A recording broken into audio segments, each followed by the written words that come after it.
Hello students, welcome to Magnet Brains Hindi. मेरा नाम है अवनीश त्रिपाठी। तो आज का ये सेशन विशेष करके बिहार बोर्ड के कक्षा 12 के राजनीति विज्ञान के विद्यार्थियों के लिए है। आपके लिए एक बेहद खास जानकारी और बहुत बड़ी खुशखबरी है कि मैग्नेट ब्रेन्स हिंदी पर राजनीति विज्ञान का पूरा सिलेबस चैप्टर वाइज कवर करने जा रहे हैं। यानी आप मेरे साथ अब राजनीति विज्ञान का पूरा सिलेबस कवर कर सकते हैं बिल्कुल निःशुल्क मैग्नेट ब्रेन्स हिंदी पर। हम एक कंप्लीट प्लानिंग के साथ आपके सामने आए हैं। यानी बिहार बोर्ड के वो सभी स्टूडेंट जिनको अब अलग अलग सब्जेक्ट्स के लिए भटकना पड़ता था, अब आप एक जगह मैग्नेट ब्रेन्स हिंदी पर इजीली इन सब्जेक्ट्स को और चैप्टर्स को पढ़ सकते हैं। हिंदी माध्यम में राजनीति विज्ञान का पूरा सिलेबस कवर करने के लिए मैं आपके साथ आ रहा हूं मैग्नेट ब्रेन्स हिंदी पर। बस आपको ये इंफॉर्मेशन ज्यादा से ज्यादा लोगों तक शेयर करनी है। आज का ये बेहद खास सेशन मैंने आपके सामने रखा है जिसमें हम चर्चा करेंगे कि आखिर कौन कौन से चैप्टर्स और किस प्लानिंग के साथ हम आपके साथ कवर करेंगे। आपके भी फीडबैक इसमें बहुत जरूरी है। इस पर मैं चर्चा आपसे करूंगा अभी कि क्या हमें करना है। सबसे पहले हम स्टार्ट करते हैं कि आखिर हम वो कौन कौन से चैप्टर्स हैं जो आपके सामने राजनीति विज्ञान में कवर करने वाले हैं। इससे पहले कि मैं स्टार्ट करूं, एक खास बात यह है, ये सारी की सारी शिक्षा निःशुल्क है। कोई भी पेड सब्सक्रिप्शन या पैसा देके आपको नहीं पढ़ाई करना कि 4 चैप्टर्स के बाद अब आपको पैसा देना पड़ेगा। निःशुल्क रूप से पूरा सिलेबस हम कवर करने जा रहे हैं। तो आइए देखते हैं कि क्या क्या वो चैप्टर होने वाले हैं। सबसे पहले पार्ट 1 हम करने वाले हैं शीत युद्ध का दौर, यानी कोल्ड वॉर का एरा। आपको पता है कि पूरी दुनिया जब 1945 का विश्व युद्ध खत्म हो गया तो 2 खेमों में बंट गई, सोवियत संघ और अमेरिका, और दोनों में एक तनाव वाली स्थिति बनी रही। प्रत्यक्ष युद्ध तो नहीं हुआ, शीत युद्ध बना रहा। तो वो पूरा दौर क्या था, उस पूरे दौर को हम चैप्टर 1 में कवर करने वाले हैं, समकालीन विश्व राजनीति वाले चैप्टर में। फिर पार्ट 2 में दो ध्रुवता का अंत, यानी एंड ऑफ बाइपोलैरिटी। 1990-91 में जब सोवियत संघ का विघटन हो गया और केवल रूस बच गया, तब जो समाजवादी विचारधारा थी और साम्यवादी विचारधारा का जो ध्वज लेकर चलने वाले लोग थे वो बिखर गए और पूंजीवादी अर्थव्यवस्था के साथ जो है अमेरिका एक छत्र राज्य के तौर पर स्थापित हो गया। तो इस दो ध्रुवता का अंत कैसे हुआ, बाइपोलैरिटी कैसे इंड हुई, गुटनिरपेक्ष आंदोलन भी साथ साथ में चल रहा था, ये सारी चीजें हम देखेंगे। फिर तीसरा आएगा समकालीन विश्व में अमेरिकी वर्चस्व। अब जाहिर सी बात है, जब दो ध्रुवता का अंत हो गया तो केवल अमेरिका बच गया, तो इसका एक वर्चस्व या सुपरमेसी हो गया। इस पूरे कालखंड को भी समझेंगे और इस सुपरमेसी का क्या अर्थ निकला, कैसे डिप्लोमेटिक रिलेशंस बदले, ये सब हम कवर करने वाले हैं। फिर आया सत्ता के वैकल्पिक केंद्र। जब केवल एक अमेरिका का ही वर्चस्व रहने लगा तो सत्ता के और वैकल्पिक केंद्र बनने लगे, यानी कुछ और संगठन तेजी से मजबूत होने लगे, जैसे आसियान जैसे संगठन हुए, सोवियत, इसके अलावा यूरोपियन यूनियन जैसे, नाटो जैसे ये संगठन है जो और तेजी से बढ़ने लगे। जो एक जिसको हम कह सकते हैं कि सत्ता का वैकल्पिक केंद्र बना। पहले सत्ता का केंद्र एक अमेरिका बना हुआ था, अब ये वैकल्पिक केंद्र भी या एक अल्टरनेटिव सेंटर ऑफ पावर भी दिखाई पड़ने लगा। इसके अलावा समकालीन दक्षिण एशिया की बात करेंगे, यानी कंटेम्पररी वर्ल्ड में जो साउथ एशिया उसका क्या स्वरूप रहा। जैसे भारत है ना, भारत, हालांकि हम साउथ ईस्ट एशिया में आते हैं, लेकिन साउथ एशिया खास करके दक्षिण एशिया जो है उसका क्या एक परिप्रेक्ष्य रहा समकालीन स्थिति में। साउथ ईस्ट एशिया में तो और बहुत, आप नीचे जाएंगे तो फिर इधर आसियान वाले कंट्रीज भी हैं, लेकिन दक्षिण भारत या इंडियन सब कॉन्टिनेंट की भी अगर बात करें तो जैसे वहां पर सार्क या दक्षेश जैसे जो पूरा संगठन है उसका निर्माण किया गया।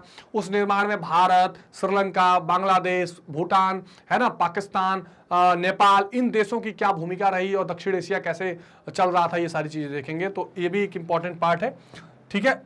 इस चैप्टर कवर करेंगे। फिर अंतरराष्ट्रीय संगठन, बहुत इंपॉर्टेंट चैप्टर है। इसमें खास करके 2-3 संगठनों की मैं बात करनी है। संयुक्त राष्ट्र संघ यूएनओ जो 1945 में 24 अक्टूबर को स्थापित हुआ, इसके साथ जैसे आईएलओ जैसे संगठन है ना, इंटरनेशनल लेबर ऑर्गेनाइजेशन, विश्व बैंक है, इसके अलावा अंतरराष्ट्रीय मुद्रा कोष है, ये सारी चीजें भी हम देखने वाले हैं। फिर समकालीन विश्व में सुरक्षा, जो सिक्योरिटी वाला इशू है पूरे कंटेम्पररी वर्ल्ड में, इसको भी देखेंगे। पर्यावरण और प्राकृतिक संसाधन जो है इसको भी हम देखने वाले हैं कि इन्वायरमेंट क्या है, नेचुरल रिसोर्सेस क्या है और कितना ये बेहद जरूरी। आज आप देखिए कि पूरी दुनिया में जो क्लाइमेट के लिए मीटिंग्स हो रही हैं, आपने पेरिस एग्रीमेंट सुना होगा, किगाली एग्रीमेंट सुना होगा, ये सारे इंपॉर्टेंट ये पर्यावरण से संबंधित जो है नीतियां हैं जिसकी चर्चा करेंगे। और प्राकृतिक संसाधन क्या है और कैसे उनको रोकना है, इसको बचाना है, उसको देखेंगे। फिर एक बेहद खास चैप्टर वैश्वीकरण यानी ग्लोबलाइजेशन है। पूरी दुनिया में कैसे ग्लोबलाइजेशन खास करके सोवियत संघ के विघटन के बाद फैला, भारत उसका कैसे एक अभिन्न अंग है और दुनिया के जो संगठन है वो कैसे वैश्वीकरण को प्रभावित कर रहे हैं, ये सारी चीजें भी हम देखेंगे। तो ये हमने एक किताब में देखा। फिर हम देखेंगे भारत में सामाजिक परिवर्तन एवं विकास, इसमें पहला चैप्टर देखेंगे संरचनात्मक परिवर्तन क्या था, ठीक। दूसरा सांस्कृतिक परिवर्तन क्या है, भारतीय लोकतंत्र की कहानियां क्या क्या है, यानी कैसे इंडिया का जो लोकतंत्र है इसमें कौन कौन से फेज देखने के लिए मिले हैं। कांग्रेस वर्चस्व वाला फेज रहा, फिर इमरजेंसी वाला फेज रहा, फिर बहुदलीय प्रणाली वाला सिस्टम आया, और फिर कोलिशन गवर्नमेंट यानी कि गठबंधन सरकारों का दौर आया। फिर ग्रामीण समाज में विकास और परिवर्तन कैसे हुआ, औद्योगिक समाज में परिवर्तन और विकास कैसे हुआ, यानी कि दो चीजें, जो प्राइमरी एक्टिविटीज या प्राथमिक क्रियाओं से जुड़े लोग हैं उन समाज में किस तरह के चेंजेस और डेवलपमेंट वाली स्थिति दिखाई दी, और फिर औद्योगिक यानी द्वितीय क्रियाओं वाला इंडस्ट्रियलाइजेशन वाला फेज कैसा रहा। ये बहुत खास जानकारियां हैं, इसको भी हम कंप्लीट इस चैप्टर को कवर करने वाले हैं। फिर भूमंडलीकरण और सामाजिक परिवर्तन, बहुत इंपॉर्टेंट पॉइंट है ये, यूपीएससी जैसे एग्जामिनेशन में पूछा जाता है कि आखिर भाई भूमंडलीकरण का भारत पर क्या प्रभाव रहा, भूमंडलीकरण के अलग अलग तरीके से किस तरह के सामाजिक परिवर्तनों को जन्म दिया, उसको देखेंगे, यानी कि ग्लोबलाइजेशन एंड इट्स इफेक्ट की बात करनी है। फिर जनसंपर्क साधन और जनसंचार, कैसे कम्युनिकेशन तेजी से बढ़ रहा है और पूरी दुनिया जो है ग्लोबलाइज हो रही है और सेंट्रलाइज हो रही है, ये भी इंपॉर्टेंट है।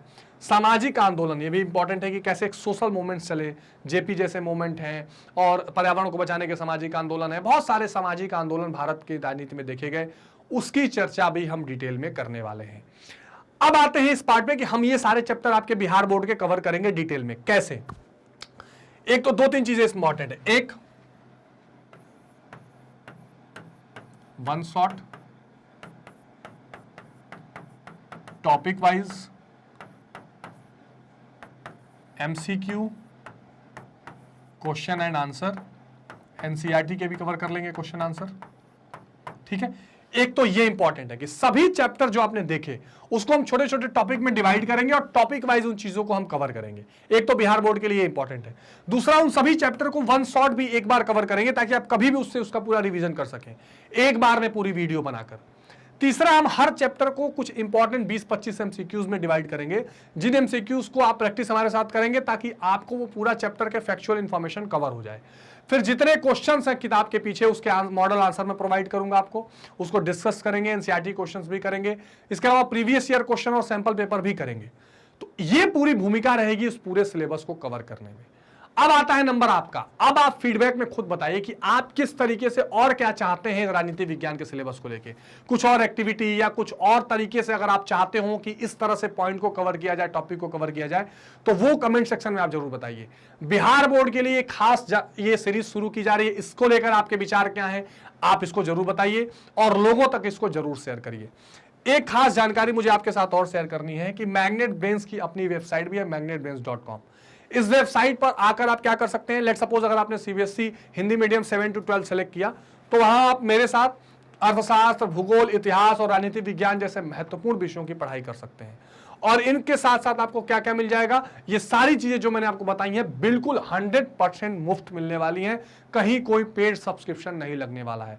केवल इतना करिए कि लाइक, शेयर और सब्सक्राइब करिए और मेरे साथ अब बिहार बोर्ड के सभी विद्यार्थी पूरे सिलेबस को कवर करने के लिए तैयार हो जाइए।